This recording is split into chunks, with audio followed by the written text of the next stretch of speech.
আজ মুখ্যমন্ত্রীর হাত ধরে ভিত্তিপ্রস্তর স্থাপন হয়ে গেল আধুনিক মাল্টি স্পেশালিটি হাসপাতালের। খয়েরপুরের আর.কে. নগরে গড়ে তোলা হবে এই অত্যাধুনিক বেসরকারি স্বাস্থ্য পরিষেবা কেন্দ্র।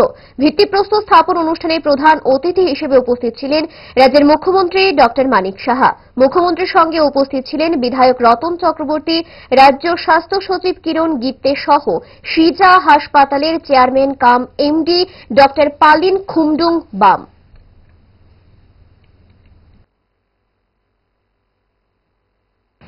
Abode Managing Director of the Imphal, removing the largest neck tumor